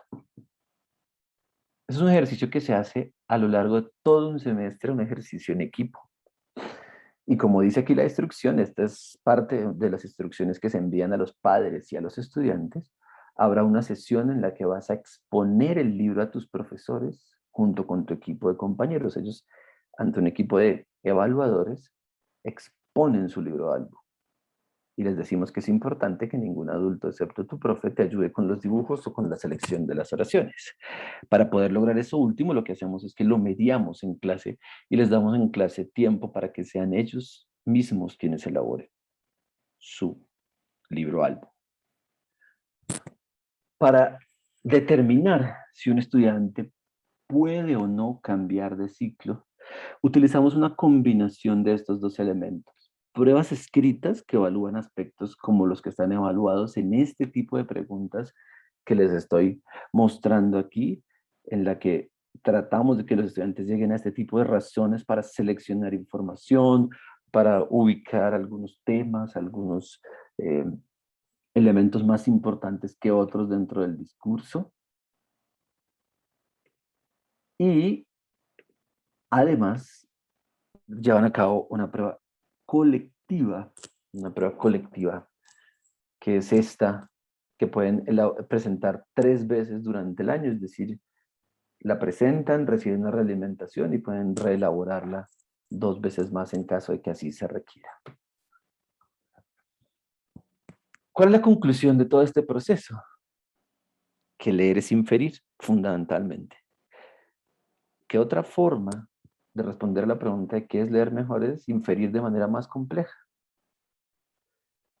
La lectura crítica es también un proceso inferencial, pero de inferencias más complejas que relacionan el texto con el contexto externo a él, con otros discursos.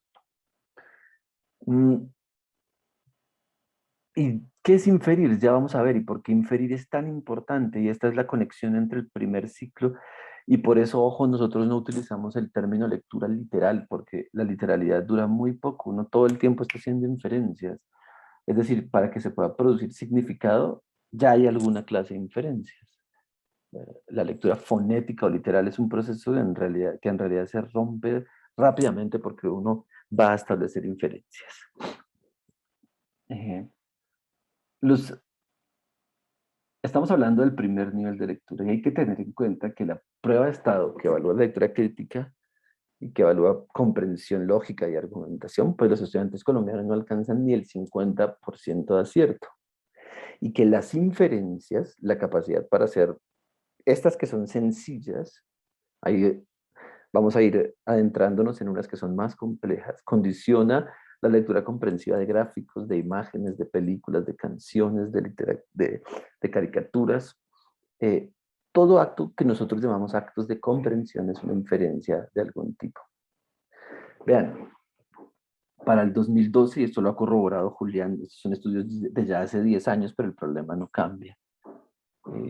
6 de cada 10 colombianos no están en capacidad de comprender lo que leen inferencialmente. Es decir, que difícilmente podrían hacer un proceso como este. Se les hace una pregunta sobre un texto y esta es una inferencia sencilla. Se les ponen 4 opciones para que argumenten por qué elegirían o no una opción sobre otra. Y menos podrían hacer un ejercicio como este, hablando de inferencias de primer grado o inferencias sencillas. Decía Brunner que la mente humana es en esencia una máquina de hacer inferencias. Y lo define él, citado por un profesor mexicano en un artículo, como es que la inferencia es la destreza para activar el conocimiento que ya está almacenado en nuestro cerebro y utilizarlo para organizar e interpretar nueva información. Esas complejas relaciones abstractas es lo que llamamos inferencias. La idea previa que yo tengo se pone en diálogo con el texto, en este caso con el discurso, para producir significado. O sea que lo que pasa es que se activa el conocimiento previo que uno posee como lector y lo pone en relación con lo que uno lee para proveerlo de sentido. Hacemos inferencias todo el tiempo de cientos de discursos no verbales. Todo el tiempo estamos haciendo inferencias. Dicho de otra forma y en relación con el sondeo que vimos hace un momento, en realidad todo el tiempo estamos leyendo, no necesariamente textos escritos, pero si todo el tiempo estamos haciendo inferencias y todo el tiempo los discursos que se presentan ante nosotros activan nuestro conocimiento previo para producir nuevos sentidos, quiere decir que todo el tiempo estamos en procesos de lectura. 3 elementos sencillos ya para ir cerrando, para ver si hay un tiempito, así sea 10 minuticos, para ver si hay algunas preguntas en el chat. Y entonces es que todo el tiempo estamos en flujos de inferencias. Y aquí ya vamos a conectar la lectura textual con la inferencial, que es la que viene en el siguiente, en nuestro siguiente encuentro. Cualquier información que se extrae del texto y que no está expresada explícitamente en él es una inferencia. Por lo tanto, cuando decimos comprender mejor un texto, estamos dentro de un flujo inferencial muy complejo. Uno como lector parte de los contenidos descritos en el texto y llega a proposiciones explícitas y otras inferidas. Construye un modelo situacional de ideas, es decir, modela unas ideas principales a partir del texto para capturar, para hacer su esqueleto de sentido. Según distintos enfoques, hay 2 tipos de esas inferencias. El enfoque minimalista lo que hace es ver las inferencias que se producen cuando se activa información dentro del texto para relacionar sus partes. Y eso es a lo que llamamos inferencias de primer orden, o de primer grado, o inferencias directas. Sinonimia, paráfrasis, uno relaciona una palabra con la otra, puede decir lo mismo con otras palabras. Y hay otras que son más complejas, que las que van a venir la próxima vez, que es en las que nos vamos a concentrar en la lectura inferencial, y son de carácter global, a partir de las cuales generamos un modelo mental, a partir de las cuales elaboramos las ideas principales de los discursos, a partir de las cuales llegamos a lo que se llama lectura comprensiva, que es modelar situaciones de sentido, construir las ideas principales del discurso, llegar a su estructura discursiva. Vamos a terminar por hoy estableciendo un tránsito entre la lectura textual y la inferencial, la articulación entre una y otra. Primero, estamos en el plano de la estructura textual. Entonces, uno tiene un texto o un discurso ante sus ojos, ve que es una unidad y puede identificar unas unidades que componen ese discurso, lo lee en voz alta o lo describe. Si se trata de una imagen, también lo hace, también, para luego poder parafrasearlo, hacer sinonimia. La antonimia también es un ejercicio que desarrolla lo mismo que la paráfrasis. Si uno puede decir el contrario de algo es porque entendió cuál es la afirmación. Si uno puede decir el contrario de una palabra es porque entendió el significado de esa palabra. Hasta ahí vamos hoy. Y la próxima vez vamos a ver cómo eso se articula con los núcleos de sentido, con la información esencial y de apoyo, con aquello que podemos suprimir y aquello que es imprescindible para llegar a las ideas centrales del texto. Esto de la estructura textual, la lectura textual, los núcleos de sentido y la idea nuclear o las macroproposiciones constituye el núcleo de la lectura inferencial. Y esto es lo que nos interesa que claro, para ustedes. Vamos a ver un video en este momento. Nico, si me ayudas a proyectarlo. Es un video elaborado por el equipo de área, un video de 8 minutos, en el que explicamos este proceso y en el que queda enunciado un proceso que abordaremos la próxima vez. Voy a dejar de compartir para que Nico nos ayude a proyectar el video. Un estudio realizado por la Asociación Internacional para la Evaluación del Rendimiento Educativo en el año 2011 reveló que alrededor del 60% de los colombianos son incapaces de comprender completamente aquello que leen. Es decir que en el pasado plebiscito del 2 de octubre solamente 4 de 10 colombianos llegaron verdaderamente informados a las urnas, y de estos 4 solo uno llegó con una posición crítica frente a los acuerdos. Esto suponiendo que todos los votantes leyeron las 297 páginas del acuerdo. Para no decir menos, esta es una cifra preocupante, pero ¿realmente de dónde provienen los problemas de los lectores colombianos? Una de las razones principales detectadas por diferentes estudios y confirmada por el Instituto Alberto Merani es la excesiva preocupación del sistema educativo tradicional colombiano por enseñar contenidos específicos. Fechas, ecuaciones, reglas gramaticales y demás contenidos que fácilmente podrían ser encontrados en una búsqueda de Google en menos de 30 segundos.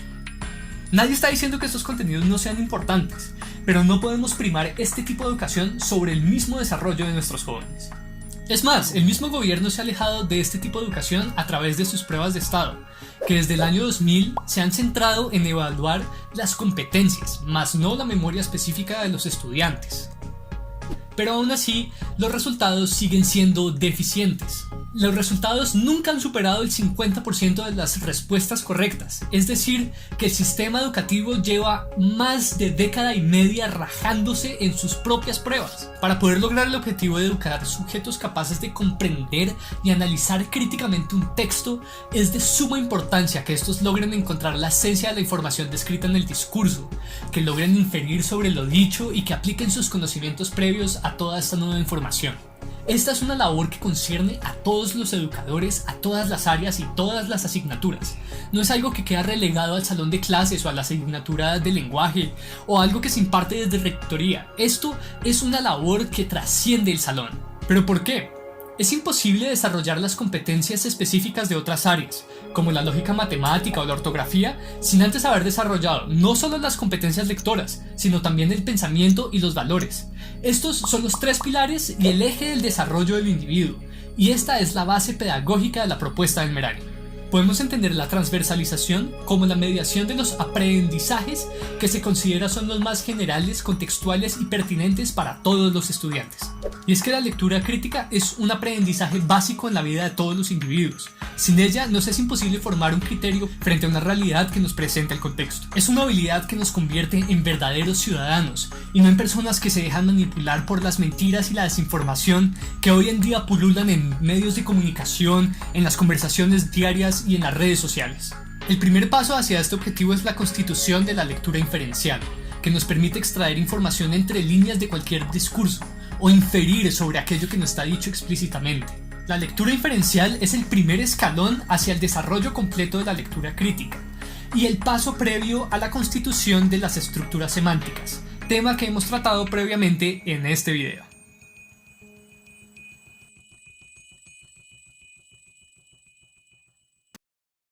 Antes de comenzar, tenemos que dejar claras que las inferencias se dividen en dos grandes grupos, dos teorías que le dan diferentes niveles de significado. Uno es el enfoque minimalista, donde la información previa almacenada en nuestro cerebro se activa y nos permite entender el sentido textual del discurso. A estas les llamaremos inferencias de primer grado. Mientras que el enfoque construccionista nos permite generar una imagen mental del contenido del discurso y de esta manera reconocer la información más relevante dentro del texto que se nos presenta. Incluso, este tipo de inferencias nos permite conectar información que esté fuera del texto con estos núcleos y de esta manera llegar a profundizar en el sentido del texto. Entender la diferencia entre ambos enfoques nos permite establecer unos pasos necesarios para la enseñanza de la lectura diferencial. La enseñanza recae sobre los hombros del docente, quien debe generar un camino entre él y sus estudiantes, y entre ellos y el saber. A este proceso que ocurre en el aula le llamaremos mediación. Para mediar de una forma adecuada la enseñanza de la lectura inferencial, los docentes del Merani han propuesto 4 momentos donde ocurre este proceso lector. 1. La estructura textual. 2. La lectura textual. 3. La consolidación de núcleos de sentido. Y por último, 4. La generación de la idea nuclear. Los 2 primeros pertenecen al proceso que nos ayuda a formular inferencias de primer grado, mientras que los 2 restantes son para generar inferencias de segundo grado. En cada momento de la mediación, tanto el estudiante como el docente cumplen un rol fundamental. Estén atentos a la tabla que aparecerá arriba, ya que les mostrará el rol que juega cada uno en cada momento de la mediación. Empecemos por la estructura textual. En esta fase los estudiantes deben reconocer la totalidad del texto y sus partes, para de esta manera generar una imagen mental del contenido. Aquí, los estudiantes, acompañados por el docente, recorren una y otra vez el texto, identificando sus partes más básicas. ¿Tiene un título? ¿Cuántos párrafos tiene? ¿Quién lo escribió?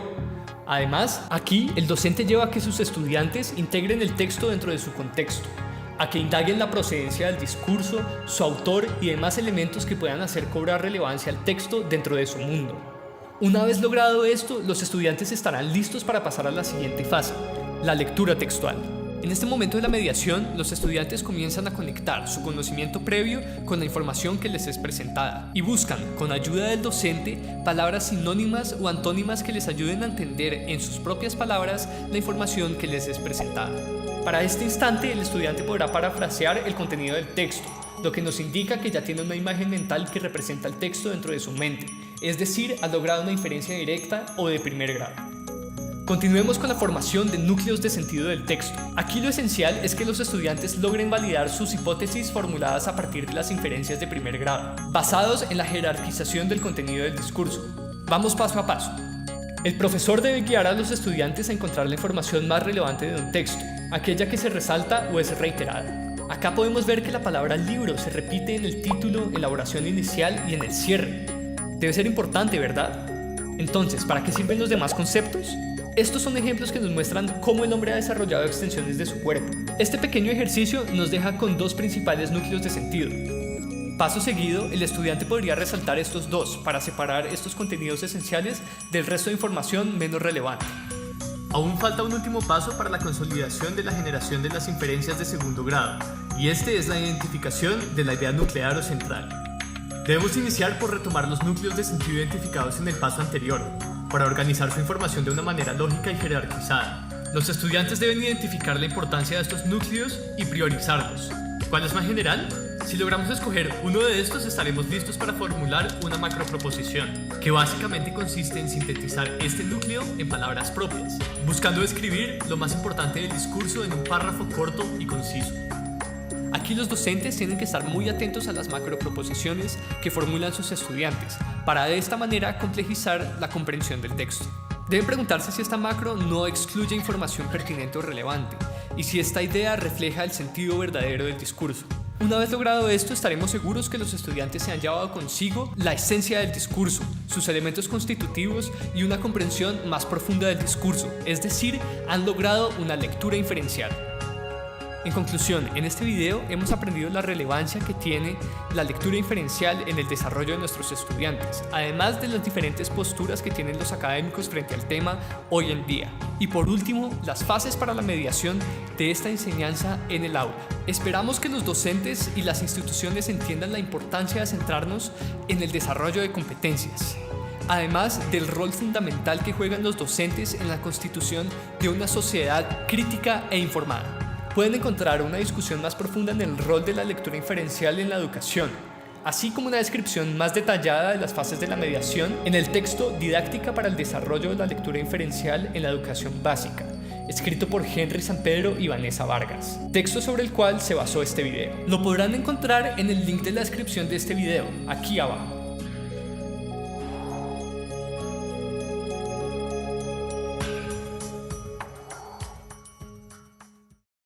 Pidiendo el link del video, les prometo que ya Nicolás lo pone. Este video es público, está en la página institucional, ya Nico lo comparte con ustedes. Entonces, vamos a cerrar entonces. El video trabaja estas 4 partes. Hoy nos hemos dedicado a la estructura textual y a la lectura textual, a las inferencias de primer grado, al primer nivel de desarrollo de la lectura. Es muy interesante, este video hace parte de el seminario de profesores del año 2015. Nosotros todos los años, como equipos de área o ciclo, tenemos que generar o generamos propuestas didácticas para presentar en octubre en el seminario de profesores. Este video que ven junto con un texto que se llama Cómo desarrollar la lectura inferencial es producto de la reflexión pedagógica de todos los docentes del equipo de área de competencia comunicativa. Lo materializamos en ese video de 10 minutos en el que incluso trabajamos cuál es el rol del maestro, cuál es el rol de los estudiantes. Ya se los comparten, ya Nicolás ha compartido el enlace, lo pueden ver todos. Y los 2 últimos pasos que menciona nuestro egresado Juan Diego Cruz, quien es el que está a cargo del video, es un realizador audiovisual que trabajó con nosotros para poder realizar este video educativo. La próxima vez nos concentraremos en estas dos últimas fases de la lectura inferencial, cuando pasamos ya a inferencias de segundo grado o inferencias indirectas, y lo vamos a presentar como una situación didáctica así. Alejandro acaba de terminar su educación primaria. En su primer año en la secundaria y en todas las asignaturas se han incrementado las tareas en las que debe hacer resúmenes, encontrar ideas principales, escribir párrafos de síntesis, hacer esquemas de representación, así como leer distintos tipos de discursos. Ha aprendido a identificar el tema principal de un discurso, esto es, a establecer de qué trata y qué tipo de texto es. Puede poner sinónimos de palabras y expresiones a partir del contexto en el que se enuncian y es capaz de parafrasear oraciones. Pero tenemos un problema. ¿Es posible desarrollar una competencia que le permita a Alejandro comprender el sentido profundo del discurso, formular sus ideas principales y relacionarlas jerárquicamente de acuerdo con la función que cumplen en la estructura discursiva? Dicho de otra forma, ¿cómo enseñamos a Alejandro a elaborar estructuras semánticas? Si quieren saber la respuesta, no se pierdan la sesión del próximo jueves. Inviten a los compañeros que no pudieron asistir el día de hoy. Muchas gracias a todos. Me quedan unos 5 minuticos para darle la palabra a Ángel o a algunos de los compañeros del chat, a Julián, a Nancy. Y bueno, muchas gracias. No se pierdan la próxima emisión, profe. Esto ya es como en un programa radial. Muchas gracias. Bueno, vamos a darle la palabra a Nancy. Gracias, Julián. Un saludo muy especial para ti, para Henry, para todos los maestros y maestras que nos acompañan en la sesión de hoy. Cada vez nos encontramos con esta experiencia de formación diferente que nos la hemos propuesto, que la hemos construido de la mano con el Instituto Alberto Merani, pero también desde una concepción clarísima que en el magisterio del país hemos tenido y en Bogotá particularmente, es que es muy importante y muy valioso trabajar de la mano de maestros que aprenden de maestros. O sea, este es uno de los énfasis que en días pasados también nos comentaba una de las profes del Colegio de la Candelaria, resaltando ese asunto. Es que no es lo mismo que un experto que ha estudiado el tema, que lo ha analizado, que seguramente tiene muy buenas publicaciones, haga una reflexión como la que nos lleva a hacer este ejercicio con el Instituto Alberto Merani. Entonces, ese agradecimiento tanto a los maestros que iniciaron el proceso el año pasado, los colegios en su conjunto,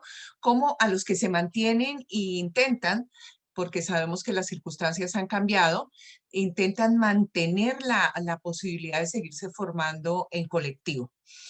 Cada vez nos convencemos más de que esta modalidad de formación es muy potente.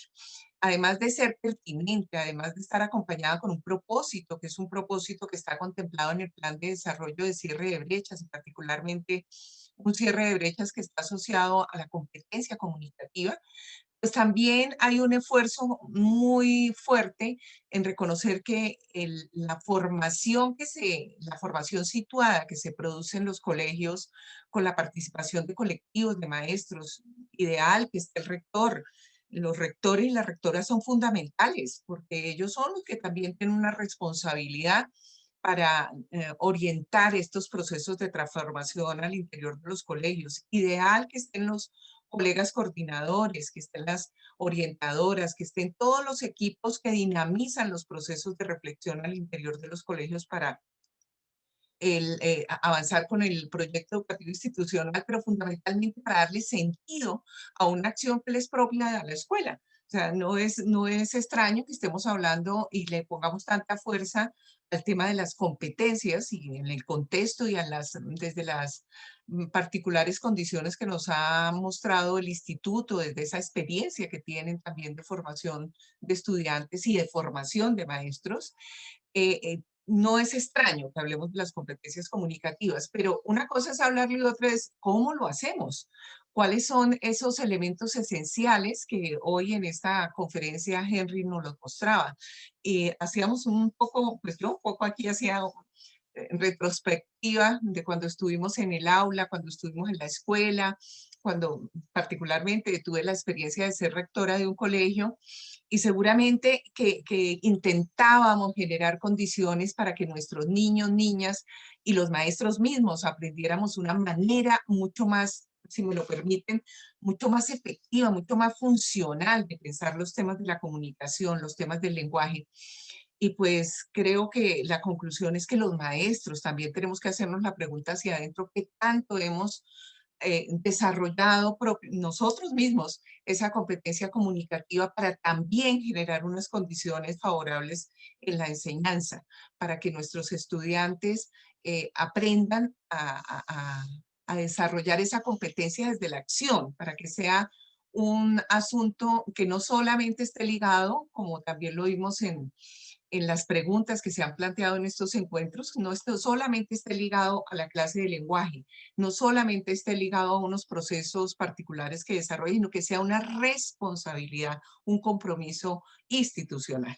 Entonces, con este cierre y con la invitación a que no desfallezcamos, cambiaron las circunstancias, lo virtual nos permitía como una interacción con más participación, pues lógicamente que ya hay muchos colegas maestros y maestras que están en la presencialidad y sabemos que eso les genera una limitación, pero no lo vean como un elemento, como un obstáculo, véanlo como algo que lo podemos ir superando y afortunadamente en este proceso formativo disponemos de la plataforma, disponemos de los videos para que posteriormente nos encontremos. Algo muy importante que nos señalaba en el video este querido joven que nos compartió el video del Instituto Alberto Merani es la importancia de arriesgarnos institucionalmente a transformar los espacios y los tiempos. Casi siempre estamos esperando que sea la Secretaría la que nos diga, bueno, ¿y cómo lo hacemos? ¿Cómo hacemos para reunirnos con los maestros? ¿Qué tiempos disponemos para sentarnos a pensar, a reflexionar, a proponer estrategias? Y eso también creo que le compete a los colegios. Los colegios que han sido autónomos y en esa autonomía han generado posibilidades de encuentro mensuales, quincenales, generando unas condiciones que no siempre son bien leídas desde la norma, desde lo institucional, pero que los colegios lo encuentran como un factor fundamental para mejorar las prácticas para mejorar lo que pasa en los colegios. Entonces ese llamado también está en este ejercicio de formación con estos 40 colegios, con el acompañamiento del Instituto Merani, a que generemos transformaciones de espacios, de tiempos, de concepciones desde los colegios. Esa pues me parece que es una reflexión importante y seguramente la vamos a tener en cuenta para la propuesta de formación el año entrante. El año entrante vamos con otra competencia, entonces es muy importante que nos mantengamos, que generemos confianza, esperanza, posibilidad de entender que en realidad nos estamos formando los maestros, esa formación que redunda seguramente en la formación de nuestros estudiantes, y así se espera, fundamentalmente nos está ayudando a transformarnos a nosotros mismos. Entonces, muchísimas gracias al equipo del Instituto Alberto Merani, muchísimas gracias a los maestros. Yo no sé cuántos rectores y rectoras están aquí, pero muchísimas gracias. Animen a sus equipos para que participen, a los coordinadores y coordinadoras, no desfallezcan. Es muy importante encontrarnos, no perdamos esta posibilidad, y además nos ayudan para que la Secretaría de Educación siga promoviendo procesos de formación en los colegios, con colectivos de maestros, en unas dinámicas que no sean individuales, sino que logren generar también una comunidad de saber y una comunidad de práctica pedagógica. Muchísimas gracias y bueno, nos vemos próximamente. Bueno, Nancy, muy amable. Yo le quiero ceder la palabra a Berta, si la tenemos por aquí, para que nos comente sobre el cierre del módulo 3 y el que queda totalmente a cargo de ustedes, el de formación situada. Berta, si nos comentas por el taller que algunos colegios no nos han enviado y por el proceso de formación situada. No, mire, ya es tan tarde que solamente motivar a los colegios que pues hasta esta semana había el plazo para entregar el taller sobre currículo y competencias comunicativas. Seguir insistiendo con los colegios que es muy importante el trabajo del proyecto. Como ustedes saben, pues ya la mayoría de colegios han desarrollado cuál fue el nombre del colegio, en qué ciclo van a trabajar, cuáles son el contexto en el cual se va a desarrollar el proyecto, y pues estamos trabajando ya en la última parte, que es sobre la propuesta. Le recordamos pues que hay que subirlos a Moodle, que si los profesores o los directivos tienen problemas para subirlo a Moodle, nosotros tenemos una persona en el Colegio Merani, Natalia Niño, que los asesora, los forma para que hagamos estas tareas de manera simple. Básicamente creo que es eso, Julián, son más de las 10 de la mañana y da pena con los docentes. Más de las 11. Bueno, 11, nos vemos sí. De hoy en 8 para el cierre del trabajo de Henry, el lineamiento ahora concentrado en inferencias, ahora en lo que correspondería a los últimos 2 ciclos. Entonces, nos vemos el próximo jueves, 9 de la mañana. No olviden subir el taller y a trabajar en el proyecto de formación situada. Un abrazo para todos. Mil gracias, Henry. Creo que queda el equipo muy contento. Muchas gracias, Nancy. Ángel, nos veremos próximo jueves 9 p.m. Gracias, feliz tarde. Gracias. Buen día. Muchas gracias. Buen día. Gracias, hasta luego.